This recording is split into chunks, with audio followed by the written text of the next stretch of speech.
কো-প্যানেলিস্ট এবং আপনাকে নমস্কার, শুভ সন্ধ্যা। দেখুন, এটা ইতিহাসের পাতায় একটা নজিরবিহীন দৃষ্টান্ত বটেই, কিন্তু পাশাপাশি এটাও দেখতে হবে বিরোধীরা বলছে রাজনৈতিক গিমিক। কেন মমতা বন্দ্যোপাধ্যায় এরকম রাজনৈতিক স্টান্ট দিয়েছেন বহুবার, আমরা দেখেছি। এটা নতুন মমতা বন্দ্যোপাধ্যায়কে আমরা দেখছি না, এটা পুরনো মমতা বন্দ্যোপাধ্যায়কে আমরা নতুন ফর্মে দেখছি, আমরা বলতে পারি সেটা।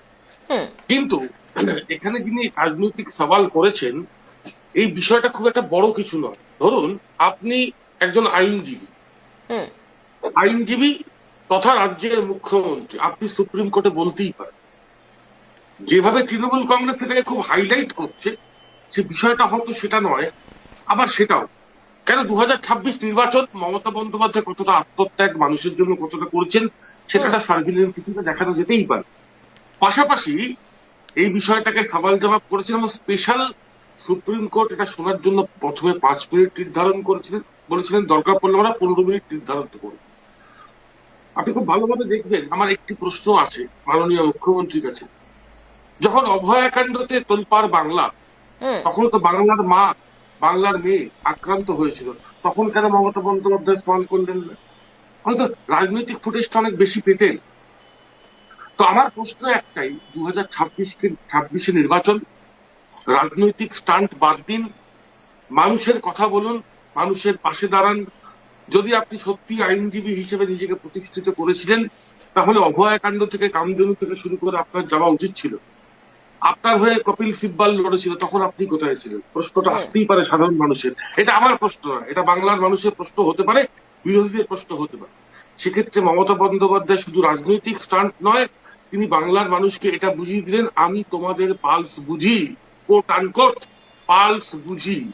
পালসটা বুঝলেই আমার খুব একটা প্রসঙ্গ হয়, বিজেপিতে এখনো মমতা বন্দ্যোপাধ্যায়ের মতো, দেখুন আমি একদম দায়িত্ব নিয়ে বলছি, বাংলার মানুষ তথা মানুষের পালস বোঝার মতো একটি নেতা বা নেত্রী জন্ম হয়নি। মানে একটা জায়গায় মমতাকে কন্ডেম করা যেত, কিন্তু অ্যান্টি মমতা প্রোপাগান্ডা করছে। এই যে স্টান্টটা আপনি ভালো করে বুঝবেন, এটা কিন্তু বাংলার মানুষ, বুদ্ধিজীবীরা হয়তো কিভাবে নিয়েছে আমি জানি না, যারা সমাজের পিছিয়ে থাকা মানুষ, যারা অনগ্রসর মানুষ, তারা কিন্তু বলছে, তাদের কিন্তু মুখে মুখে তা বহুবিধ প্রচারিত যে মমতা দিদি আমাদের জন্য করছেন।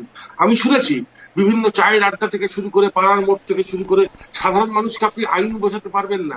সাধারণ মানুষ কি দেখবে? মমতা বন্দ্যোপাধ্যায় কালো কোট পরে কথা বলেছেন। এই যে স্টেটমেন্টটা, এই যে ভিউটা, এটা তো মানুষের কাছে পৌঁছাতে তিনি সক্ষম হলেন। কোনোভাবেই তো সেটাকে অনস্বীকার্য ব্যাপারটাকে করা যায় না এবং অনস্বীকার করা যায় না। এবার দেখতে হবে আইন ব্যবস্থা এবং রাজনৈতিক প্রোপাগান্ডা কিভাবে হবে। বেশ, প্রিয়ন্তীদির কাছে। প্রিয়ন্তীদি, আজ মুখ্যমন্ত্রী মমতা বন্দ্যোপাধ্যায় তিনি এই মন্তব্যটি করেছেন যে পশ্চিমবঙ্গকে তথা বাংলাকে টার্গেট করা হচ্ছে, শুধুমাত্র এসআইআর করে এই সব যারা ভোটাররা রয়েছেন তাদের বেছে বেছে নাম বাদ দেওয়া হচ্ছে। প্রিয়ন্তীদি, হ্যাঁ, প্রথমেই কেটিভির